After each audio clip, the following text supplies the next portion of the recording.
So, gerade zurück, beziehungsweise gestern zurück in Riechhausen, habe jetzt alles ins Büro getragen, habe natürlich das Essener Büro aufgelöst, habe natürlich Monitore, alles dabei und werde jetzt hier in Büsum ein bisschen umbauen.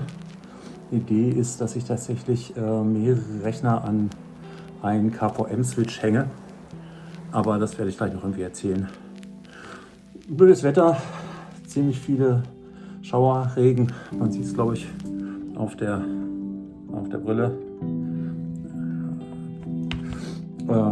Ja, ich nehme euch einfach mal mit. Ich gucke mal hier. Habe ich, das sind die paar Taschen mitgebracht, Koffer, ja, die Monitore und ja, die werde ich jetzt gleich mal Monitore wahrscheinlich nur aufbauen und beiseite stellen, aber wie gesagt an dem Arbeitsplatz hier, an dem werde ich ein bisschen was verändern. Okay, dann nehme ich euch mit.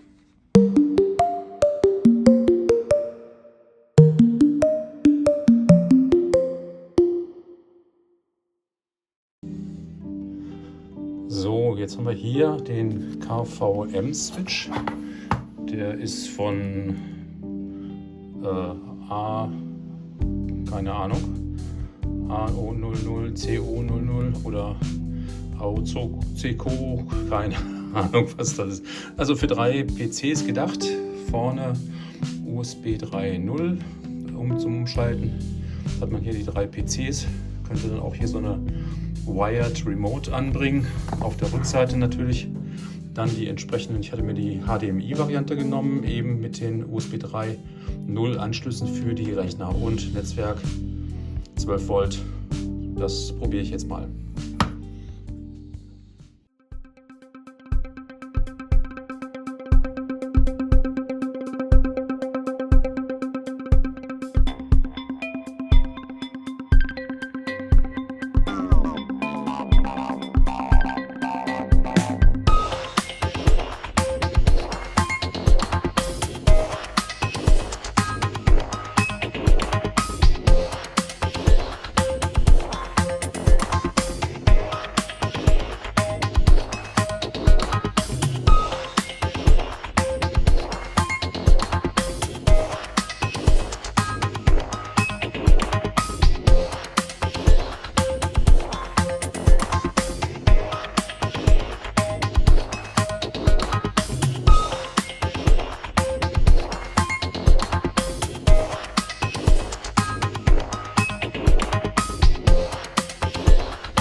Noch ganz vergessen, ich hatte noch hier so ein, ich nenne ihn mal Lowrider, angebracht als Mikrohalterung, um das Mikro halt von unten ans Gesicht zu bringen.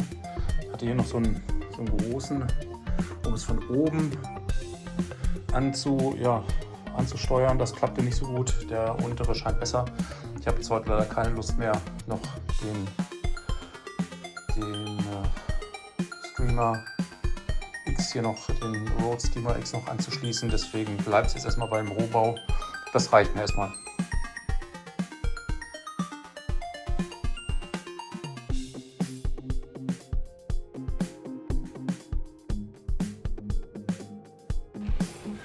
So, Schluss für heute.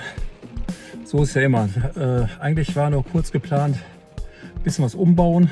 Ich dachte, das ist so ein Stündchen, jetzt sind 2 vorbei und ich bin noch nicht mal mit dem Aufräumen durch. Also ich habe nur den Schreibtisch umgebaut. Das funktioniert zumindest für morgen, für die Arbeit alles. Aber den Rest, was ich noch vorhatte, steht in den Sternen. Das muss ich jetzt auf die nächsten Tage verteilen. Shit, okay. Bis später.